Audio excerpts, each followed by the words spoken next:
Las grandes mafias de narcotráfico habían decidido cambiar el rumbo y en lugar de enfocar hacia la cocaína o esos productos, se enfocaban hacia... El 70% es un mercado que se sitúa en países asiáticos, en Centroamérica o Sudamérica, Oscuro.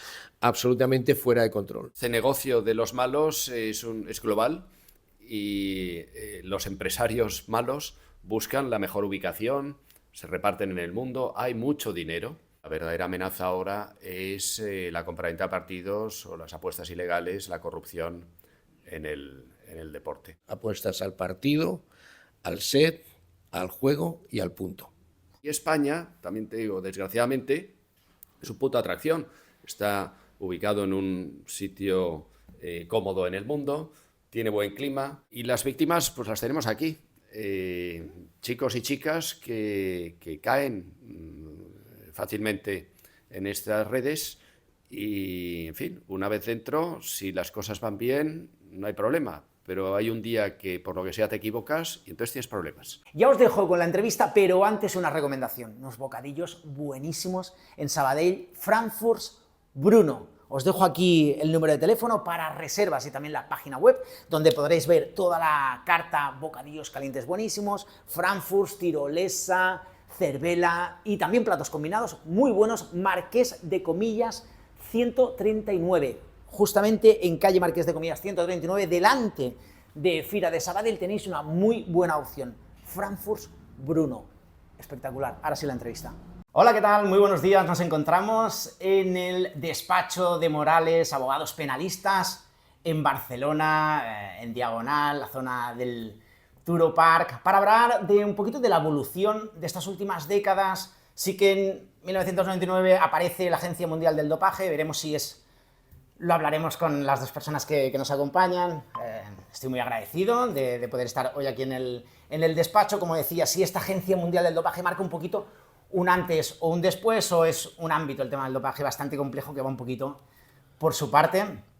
Como decía, las dos personas que nos acompañan, por un lado, Fermín Morales, el señor Fermín Morales, catedrático de Derecho Penal en la Universidad Autónoma de Barcelona, presidente de del Comité Antidopaje y de Integridad de la Real Federación Española de Tenis, y también dentro del mismo comité antidopaje, Jorge de Amilibia, el señor Jorge de Amilibia, es secretario también del mismo comité, de esta Real Federación Española de Tenis, al margen también de ser presidente, por ejemplo, en el ilustre Colegio de Abogados de Barcelona. En cuanto a Derecho Deportivo, pues es presidente también de esa sección. Muy buenos días, muchísimas gracias. Buenos días. ¿Qué tal? Buenos días, buenos días.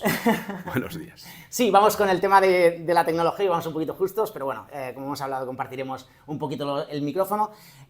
Como les comentaba, el tema de la Agencia Mundial Antidopaje, nos centraremos en el tenis, que es un poquito vuestro campo de acción, y vosotros me diréis si un poquito los parámetros que se dan en el tenis en cuanto al dopaje, pues encontráis congruencias o similitudes con el resto del mundo del deporte. Pero esta Agencia Mundial del Dopaje pone un poquito, senta las bases, se levantan más casos, o un poquito es un organismo... La creación de la agencia marcó un punto de inflexión, que motivó, por ejemplo, que la Federación Española de Tenis pues crease el Comité Antidopaje, ¿no?, al cabo de poco tiempo.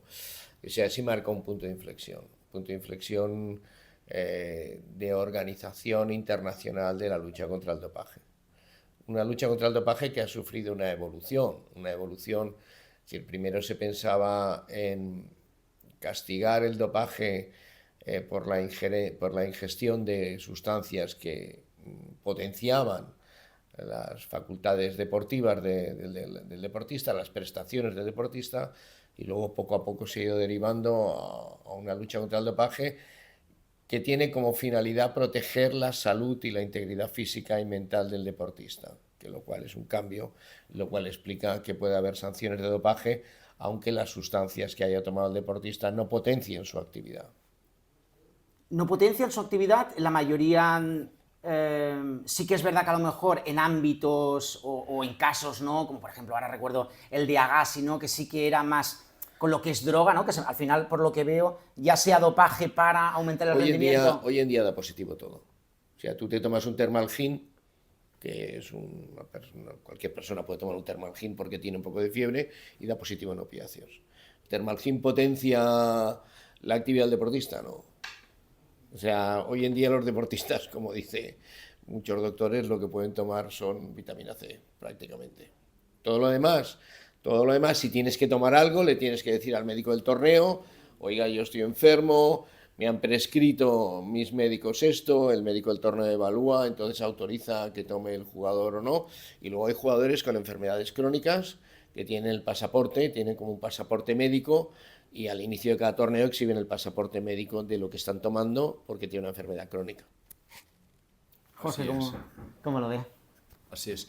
En fin, efectivamente ha habido un cambio en la normativa de control antidopaje y ahora hay un sistema organizado, todo es perfectible, pero el tenis es uno de los deportes más seguidos y más controlados. Estamos en esta rueda. La perfección no existe, hay primeras instancias, segundas instancias y efectivamente hay casos llamativos como el reciente del señor Sinner que llama la atención y hace que todos reflexionemos, pero yo creo que en el fondo es bueno para el deporte el que existan estos sistemas, estas reacciones, como la que ahora nos trae en esta entrevista y es a comentar la situación general del dopaje en el mundo. Lo que pasa es que cuando se dan estos casos, y por ejemplo usted, señor Morales, lo comenta, ¿no? en su conferencia, en la que, pues eso, todo lo que hay que saber sobre el tema del dopaje, y a lo mejor una de sus máximas es esta de que cuando, aunque sea accidental, porque es también una de sus máximas, es sobre todo que el deportista tiene que ser responsable de lo que entra en su cuerpo, eso por un lado, y luego cuando tenemos la ocasión con grandes estrellas de que sean ejemplos en cuanto, da la sensación a veces que en estos casos, como el de Sinner, como el de Sharapova, como el de Iga Swiatek, ¿no? la polonesa número 1 también, sí, bueno, parece que primero se esconde, se sabe a los 3 meses, hasta el año siguiente, y luego las penas no acaban de ser ejemplares. Bueno, varias cosas. Es decir, puede dar la sensación, o quizá un poco la crítica que subyace en torno al caso de Sinner y otros que acabas de citar, es la falta de un criterio igualitario en los casos, ¿no? Es decir, que quizá el encarnizamiento puede llegar a ser mayor cuando se trata de tenistas masculinos o femeninos menos conocidos o que tienen menos notoriedad, ¿no? Puede ser que sea así. A mí en el caso de Sinner, la sanción que se le ha impuesto al final, que es producto de un pacto entre sus abogados y los abogados de la AMA, antes de que se celebrara el juicio en la justicia deportiva de Suiza, me suscita la reflexión de que, dos reflexiones me suscita. Una, que no estoy en contra de sanciones proporcionadas cuando la ingesta de sustancias no potencia, como en el caso de Sinner, no potencia su actividad. Por tanto, lo que reclamaría es que esa proporcionalidad en las sanciones se aplicara a todo el mundo, como decías, que hubiera una igualdad de trato. Y en segundo lugar, el acuerdo sancionatorio en el caso de Sinner suscita la responsabilidad del tenista por cómo funciona su equipo de asesores, los fisios, etcétera, porque en el fondo lo que está castigando a Sinner es por la falta de cuidado, la falta de competencia al gestionar su equipo, porque la contaminación de Sinner vino por un problema creo que era el podólogo, ¿no? El podólogo. Entonces, a Sinner se le está castigando por no ser competente o ser diligente en la gestión de su equipo, que le acaba provocando un caso de doping, ¿no? Esas dos reflexiones es importante, es decir, que tú eres responsable de tu ámbito organizado, de tu team, ¿no? De tu team, porque estos jugadores funcionan pues con un equipo médico, un equipo de fisio, etcétera. Eres responsable de lo que pasa en tu equipo y te revierta a ti en un doping, ¿no? Esto sí. Y luego, por otro lado, el principio de proporcionalidad. Así es. La cuestión objetiva, ¿no? El doping del deportista en su cuerpo él es responsable y su equipo es responsable también de todo su equipo. El tenis es un deporte individual, pero cada vez más y en esos niveles trabajan con un equipo de personas. Entonces, efectivamente, como decía Fermín, el líder es responsable de todo lo que ocurra dentro de su equipo. Igualmente con los botiquines, lo que su médico o su equipo médico traslada en los botiquines, hay inspección específica de botiquines y de eso acaba siendo responsable el jugador. Hay cosas también interesantes a debatir sobre los deportes individuales cuando compiten por equipos. ¿Qué hubiera pasado si esto hubiera ocurrido en Copa Davis? Entonces, o en los equipos de fútbol, ¿qué ocurre cuando uno de los miembros del equipo pues da positivo, ¿no? En todo eso lleva a que el sector se ponga atento y actúe con rigor. La AMA y las agencias nacionales se coordinan o deben coordinarse, todo es mejorable. Venimos de casi nada y vamos mejorando. Y pensemos que también que los malos trabajan de noche, tienen muchos medios y es una lucha constante del gato contra el ratón. Por supuesto, es decir, hablamos de los malos, ¿a quién se refiere? A los laboratorios, porque hay esto, ¿no? A ver quién va por delante, y siempre están, que ustedes me dirán si las distancias se han acortado en los laboratorios pues que ponen en el mercado clandestino para enmascarar, o el antidoping, los organismos antidoping con sus técnicas y demás, y con la concienciación progresiva que usted también en alguna ocasión ha hecho referencia, pues está achicando y al final, luego hablaremos también un poquito del negocio que hay detrás, pero en principio, ¿cómo va esta carrera? Vamos a ver, en el tenis, en la práctica del tenis, yo creo que se ha ido asentando una cultura bastante importante respecto del doping. Hoy en día la lista de sustancias que producen doping no solamente tiene en cuenta los productos que directamente producen doping, sino los métodos que enmascaran el doping, ¿no? Entonces, con lo cual, la lucha contra el doping ya no solamente es sancionar la ingesta de sustancias que directamente provocan el doping, sino sancionar también la utilización de métodos que enmascaran el doping. Es decir, que hoy en día la evolución va hacia descubrir métodos que desenmascaran los productos o los métodos que apantallan el doping, ¿no? Entonces, pero yo diría que en el tenis no estamos en el ámbito deportivo de mayor problemática al respecto. Hay otros deportes que tienen una mayor problemática. No creo que en el mercado del doping el tenis sea importante o que haya un mercado de doping. Principalmente porque se ha sentado una cultura en los deportistas, en los tenistas y en las tenistas, de que todo es manejable, en el sentido de que si tú tienes una afección, una enfermedad y tienes que empezar un torneo, tú le adviertes al médico del torneo y decir, oiga, mire, yo tengo una bronquitis, tengo que tomar, por ejemplo, Ventolin porque tal, tengo una prescripción médica, el médico autoriza a que tomes ese medicamento y si ese jugador tiene que pasar un control, que el Ventolin daría positivo, por ejemplo, pues te haría justificado, ¿no? O pensemos en una persona que tiene una afección crónica, un tenista que tiene una afección crónica de hiperreactividad bronquial, ¿no? Que le afecta al sistema respiratorio y toma Foster o Ventolin o cualquier broncodilatador. Si esta persona tiene una afección crónica, se saca el pasaporte terapéutico y viaja con el pasaporte terapéutico. Y al inicio de cada torneo lo exhibe. Con lo cual, este es el ámbito del tenis. Cada vez son más raros los casos de doping. Y en las categorías más pequeñas ya se están haciendo, o al menos nos encargamos nosotros desde la federación, de darles charlas, de fomentar una cultura en los niños y en los coaches, en los entrenadores de los niños. Y yo creo que aquí se ha producido un cambio cultural que poco a poco se va sedimentando.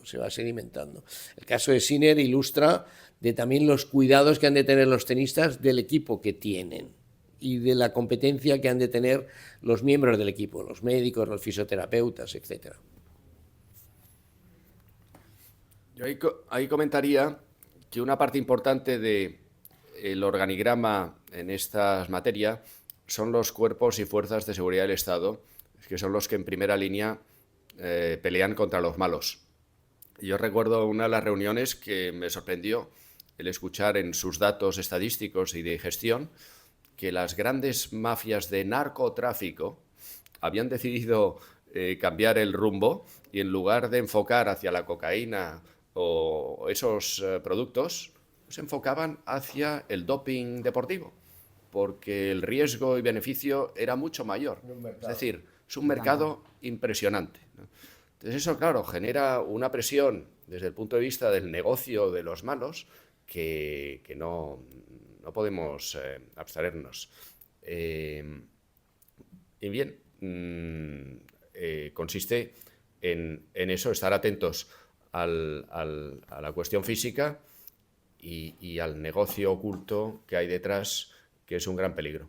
Por supuesto. Habían cifras que elevaban, decían que había ámbito mundial hasta más negocio que la heroína, con 31 millones de personas, seguramente no todos de la élite profesional, sino también mucha la parte del deporte amateur recreativo. Y estamos hablando al año de un negocio aproximadamente de unos 15.000 millones de euros, que son cifras. Ustedes por eso desde la Real Federación recientemente en febrero han firmado con la Guardia Civil un convenio de colaboración no solo en cuanto al dopaje, sino también en cuanto a las apuestas. Sí, a ver, el comité del que formamos parte, una de las funciones que tiene es colaborar con las fuerzas y cuerpos de seguridad del Estado, con los grupos especializados de Guardia Civil y de Policía Nacional, encargados tanto de represión del dopaje como de la compraventa de partidos, de integridad en el deporte, ¿no? Y una de nuestras funciones es elaborar acuerdos de colaboración. Y esto se está haciendo y desde hace tiempo y lo venimos haciendo. Y queremos ser una federación cumplidora en este sentido. Luego, en el ámbito del doping, yo creo que fue desde el año 2010 cuando cambió la ley de dopaje, la ley del dopaje, ya no tenemos competencias de investigación de los casos de doping, los lleva la Comisión Nacional de la Lucha Antidopaje, es la que lleva la investigación de casos de dopaje. Nosotros somos un organismo colaborador, el Comité Federativo colabora con la Comisión Nacional, le indican qué torneos sería conveniente hacer controles, porque si nos preguntan, le decimos cuáles son las sedes, cuáles son los horarios, tal. Y nuestra función principalmente es de colaboración tanto con la Comisión Nacional Española Antidopaje, que es la que hace los controles e impone o propone las sanciones, y con los cuerpos y fuerzas de seguridad del Estado. Esta es nuestra tarea, somos como una lunga mano, al final de un brazo de la Comisión Nacional Antidopaje, y luego tenemos que colaborar con las fuerzas y cuerpos de seguridad del Estado especializados. Por supuesto, y también estoy seguro, también desde el conocimiento, en alguna ocasión también usted apuntaba el tema de maneras más imaginativas, ¿no? En el tema de desenmascarar, no sé si es en muchas ocasiones de estas nuevas fórmulas o técnicas, que muchas veces el dopaje se va más a la etapa del entrenamiento que en la competición, ¿no? Y usted apuntaba, pues, quizá también en esta lucha antidopaje tenemos que ir un poquito, me gustaría a qué se refiere en cuanto a más imaginativas o demás, ¿no? A ver, ya hace mucho tiempo que la normativa antidopaje prevé controles tanto en torneo como en entrenamientos, es decir, y de hecho se planifican a veces pruebas de control en entrenamientos. O, por ejemplo, hay una obligación de comunicar dónde estás ubicado en cada momento. Los deportistas tienen una normativa de obligación de decir dónde se están desplazando, dónde están ubicados, etcétera, porque en cualquier momento pueden ser sometidos a un control antidopaje. De hecho, ha habido casos de controles en hotel donde están hospedados en un torneo, etcétera. Y esto los jugadores lo van entendiendo, es decir, para ellos es muy pesado, por ejemplo, la normativa de control de ubicación, y lo perciben a veces como demasiado invasivo para su intimidad. Obviamente. Sí, bueno, estaba el caso de, disculpe, Jorge, pero que incluso Djokovic, ¿no? Se negó en un torneo antes de que estoy en la previa, que juego de aquí unas horas, ¿no? Que no entro en el antidoping, no se da esta parte. También son figuras un poquito que se escapan, que ya están, pues eso, en la época de COVID parece que tiene que ser como diferente, ¿no? Pues no me vacuno o demás, ¿no? Y también yo creo que también desde desde la justicia y desde los estamentos son un poquito como intocables, ¿no? Bueno, así es.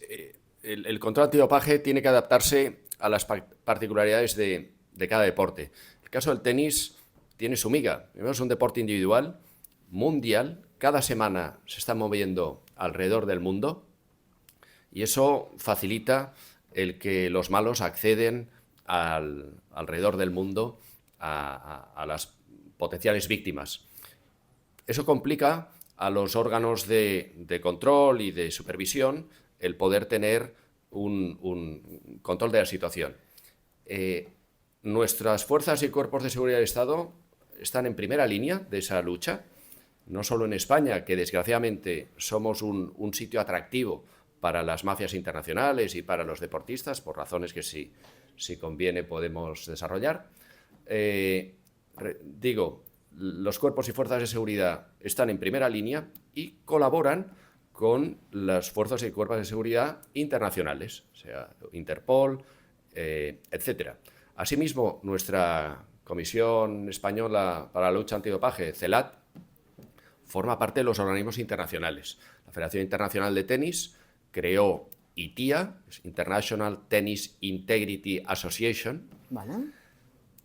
que a su vez en ITIA han delegado ATP y la WTA y los Grand Slams. O sea que el mundo del tenis tiene su miga para coordinar todas estas cuestiones. Es decir, que a nivel internacional, ITIA son los primeros en supervisar y revisar cómo va el control antidopaje en el mundo, y luego por encima de ellas, que es el caso que está la Agencia Mundial, AMA o WADA en inglés, entonces coordinar todo esto en el lado del deporte, junto con la justicia ordinaria, que es otro mundo, es un conglomerado, es un puzzle a veces no fácil. Sí, es como lo que dicen, ¿no? Que un transatlántico para girar cuesta mucho y a lo mejor estas mafias, que a lo mejor estamos hablando de laboratorios pues muy pequeñitos y demás, a la hora de virar o moverse por el mundo, pero hay un gran negocio, es decir, no sé si lo que usted apunta, señor de Milibia, es en cuanto...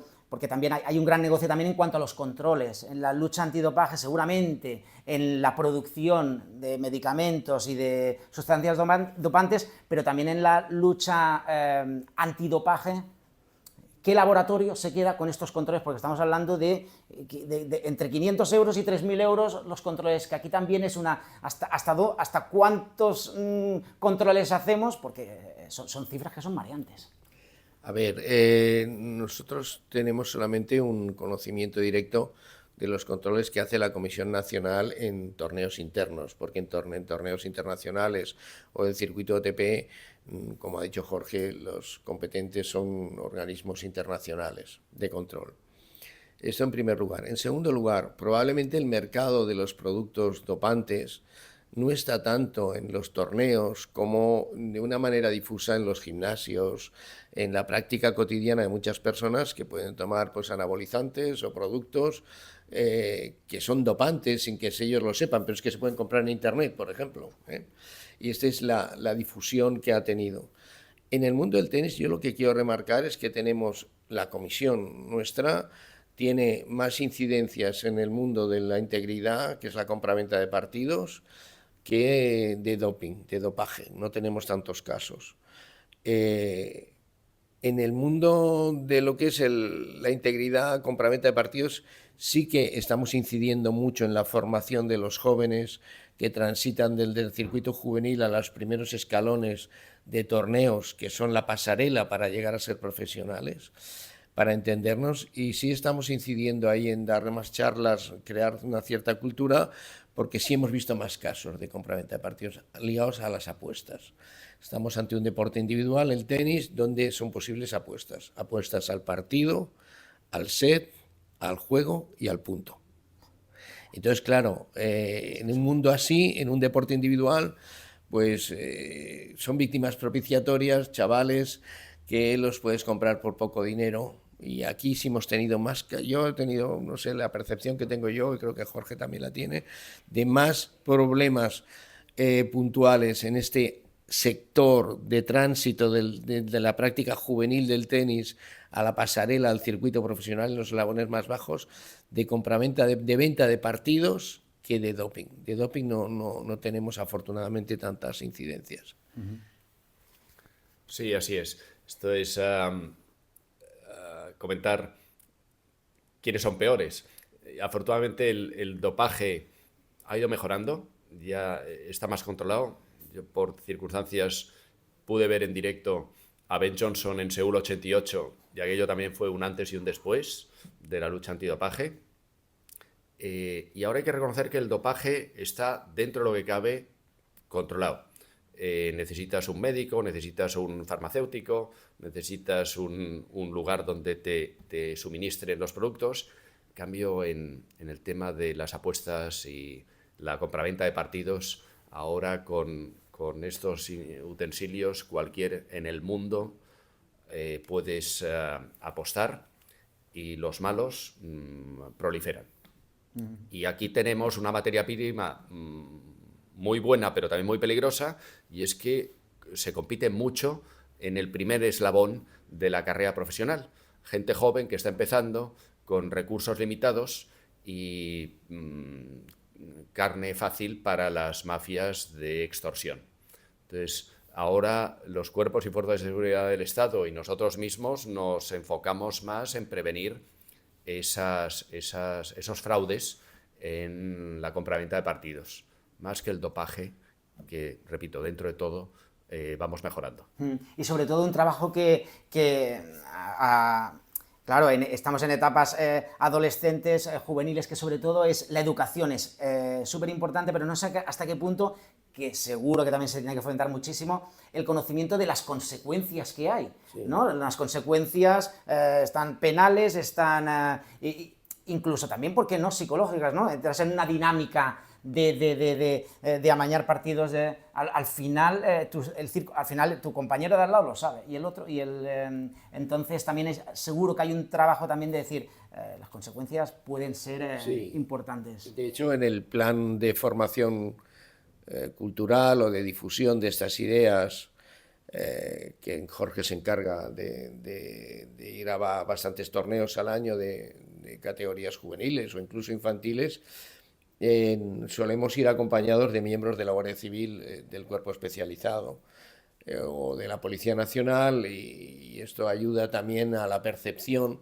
de que no es solamente una cuestión de la Federación, sino que los cuerpos y fuerzas de seguridad del Estado están castigando este tipo de conductas, y de hecho ya ha habido algún expediente judicial al respecto, y hay cuerpos, grupos organizados de la Policía y de la Guardia Civil en esta materia.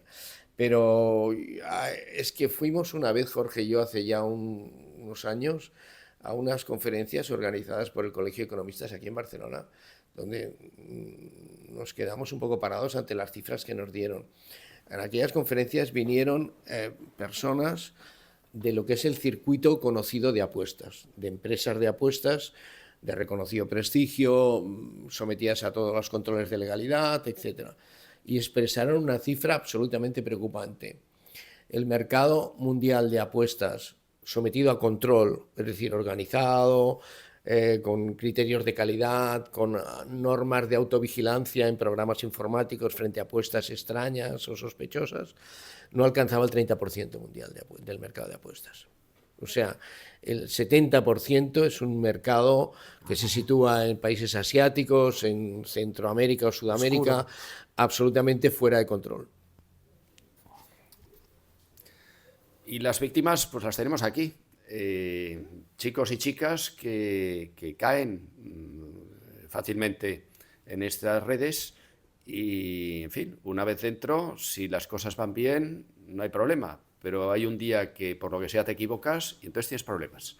Y todo eso lo sabe perfectamente la Guardia Civil y la Policía Nacional, y en el día a día están luchando y peleando.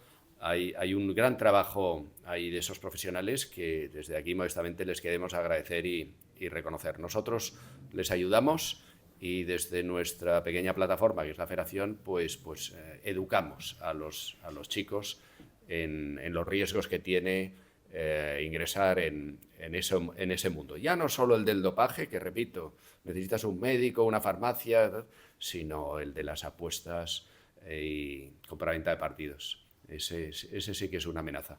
Que es más directo, y que a lo mejor un chaval o una chavala que puede pensar esto rápidamente lo manipulo, pero claro, estamos hablando gente muy especializada de la Guardia Civil y demás, expertos en comportamiento, que rápidamente, es decir, he tenido la ocasión, total desconocimiento tengo al respecto, ¿no? Pero que escuchas sobre gestualidad, sobre esto, que rápidamente ven, digo, aquí hay algo, ellos lo ven clarísimo, es decir, también está bien, pues eso, ¿no? Decirle al jugador joven que está, céntrate en lo tuyo, en la alimentación, porque esto es fácil de que se vea, esto se va a ver, y al final, por mucho de que te creas, bueno, la mentira tiene las patas cortas, y como te caiga la justicia encima, luego vamos a tener que... tenemos el afecto personal, pero luego hay un momento que no se puede encubrir según qué cosas. En cuanto... ¿Encontráis diferencia por países? Es decir, más que nada por las connotaciones geopolíticas que en años de la Guerra Fría, ¿no? Pues ha habido en el dopaje un apoyo por parte de los políticos, de los estados, ¿no? Han sido, el deporte es tema de propaganda, y por tanto, aquí sí que casos que se han dado en España, más que nada si encontráis diferencias con otros países en cuanto a cultura, en cuanto a momentos de un país o de otros en el que se utiliza el deporte, de decir, es igual, vamos a utilizar el doping porque nuestros jugadores tienen que ganar sí o sí. Antes de la caída del muro de Berlín, podríamos establecer dos zonas, ¿no? Uno, el mundo occidental, que cuando cae el muro de Berlín ya había empezado a reflexionar sobre la represión del dopaje, sobre lo que era la integridad en el deporte, finales de los años 80, frente a un mundo, el mundo del este, el telón de acero de la Unión Soviética y países satelitarios a la Unión Soviética, lo que era el telón de acero, donde habían casos donde se utilizaba el dopaje de manera sistemática y organizada. Hoy en día todo esto ha cambiado, pero si hemos de hablar de las apuestas ilegales, lo cierto es que las investigaciones policiales de muchos casos de apuestas ilegales acaban terminando en grupos organizados de apuestas que se sitúan en países del este, de lo que había sido el telón de acero. Es decir, que una cierta reminiscencia actual de lo pasado sigue existiendo en materia de compraventa de partidos. En materia de dopaje se ha ido equiparando todo. Claro, la situación actual de Rusia pues hace que no tengamos noticias de lo que pasa en ese país.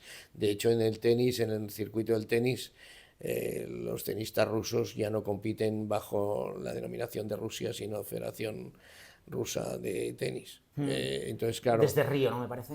Sí, desde que se desató la guerra en Ucrania, digamos que Rusia ha quedado un poco al margen de todo.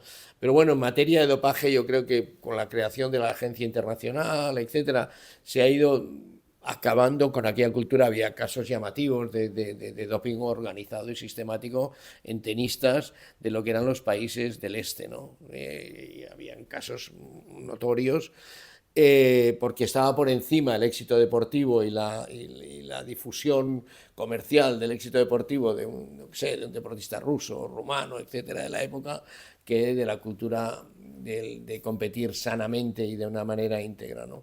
Esto ha cambiado hoy en día en el mundo del doping. En el mundo de las apuestas sí que hay indicios y datos de que en el mundo del este hay mayores grupos organizados en el mercado de apuestas, que organizan a grupos de inversores, porque claro, es decir, esta compraventa de partidos se produce porque hay un mercado organizado de apuestas ilegal. Sí, antes lo hemos comentado, este negocio de los malos es global, y los empresarios malos buscan la mejor ubicación, se reparten en el mundo, hay mucho dinero, trabajan de noche, y el lado de los buenos pues tienen unos horarios, tienen unos salarios fijos, la mayoría son funcionarios que cumplen sus horas y luego se van a su casa y viven, ¿no? Es decir, que eso, hay facilidades para que las empresas fraudulentas progresen. Y España, también te digo, desgraciadamente, es su puta atracción. Está ubicado en un sitio cómodo en el mundo, tiene buen clima, tiene muchos kilómetros de costa. La federación, con acierto, organiza muchos torneos de base profesional, y eso hace que la materia prima potenciales víctimas en España hayla. Así que eso obliga a extremar los controles. Como decíamos, en dopaje el terreno está relativamente acotado, pero la verdadera amenaza ahora es la compraventa de partidos o las apuestas ilegales, la corrupción en el deporte. Y para ir acabando, la justicia, ¿veis que tiene los suficientes, por un lado, instrumentos y por otro lado, fuerza? ¿O llega un momento que cuando tenemos que ir a atacar a una empresa que está, pues eso, afincada en la otra punta del mundo, a través de internet, con empresas pantalla y demás, es difícil meterle mano ahí? Vamos a diferenciar lo que es hasta ahora, hasta hoy en día, lo que es el mundo del dopaje, el castigo del doping, transita por un circuito de justicia que es la justicia deportiva. La justicia deportiva. En cambio, la compraventa de partidos, lo que es la corrupción en el deporte, transita por lo que es la justicia ordinaria, que no es lo mismo. Es decir, los casos de doping, la agencia internacional, etcétera, todo esto reconduce a una justicia en el ámbito deportivo. Los casos de doping de la ATP, de la WTA, etcétera, todo esto acaba en el ámbito deportivo y al final hay unos tribunales en Suiza que es el circuito de la justicia deportiva. Y ahora este circuito de la justicia deportiva veremos cómo acaba resolviendo su relación con la justicia ordinaria, porque ya hay alguna sentencia del Tribunal Europeo de Justicia que dice que no se puede privar a los deportistas sancionados en la vía de la justicia deportiva del derecho al recurso a la justicia ordinaria, el derecho a recurrir a la justicia ordinaria. Veremos cómo va esto. Esto es en el mundo del doping. En el mundo de la compraventa de partidos funciona la justicia ordinaria, los tribunales. Es decir, pues, por ejemplo, el caso más llamativo en el mundo del tenis de compraventa de partidos acabó en la Audiencia Nacional. Claro, la gestión de los casos pues lleva el timing lento de lo que es la justicia ordinaria, porque los tribunales de justicia en España están desbordados de trabajo, faltan medios, materiales y humanos, y los tempus judiciales pues muchas veces son lentos, lo cual no quiere decir que sea como motor diésel, la justicia va lenta, pero al final llega. Al final llega. No, se agradece. Y sobre todo, bueno, abogar sobre todo por la función desde la Real Federación Española de Tenis, de este comité antidopaje y de integridad, y sobre todo, por lo que veo, vuestro enfoque, sí que en el dopaje, pero al final es tan ínfimo la élite del deporte, sobre todo lo que más nos toca es lo que es el club de tenis, el de Barcelona, lo más cercano, y ahí es donde tenemos las generaciones nuevas, ¿no? Sí. Que es donde veo que ustedes están ahí focalizando los esfuerzos.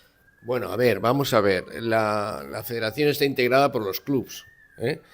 Y la federación hace años que ha apostado por estar al día en materia de doping, en materia de integridad.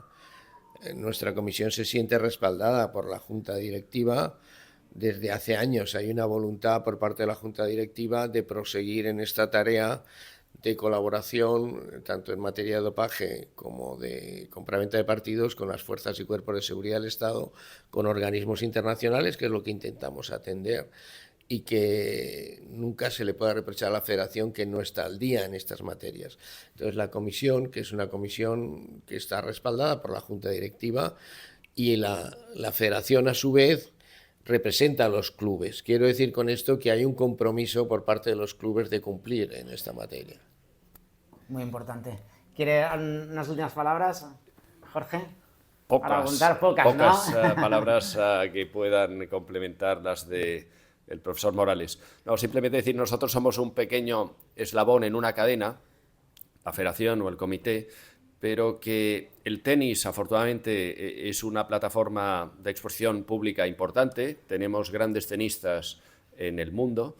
El deporte es una plataforma impresionante, hoy por hoy, y que, en fin, nosotros dentro de nuestra modestia intentamos hacer bien los deberes. Contamos con el apoyo, como ha dicho Fermín, de la Junta Directiva de la Federación, y creemos que también, modestamente, los deberes los vamos haciendo. Como buenamente podemos. Pues Fermín Morales, Jorge Damilivia, muchísimas gracias, súper agradecido por esta charla en cuanto al dopaje, el tenis y a continuar con esta labor. Muchísimas gracias. Gracias a ti. Hasta la próxima.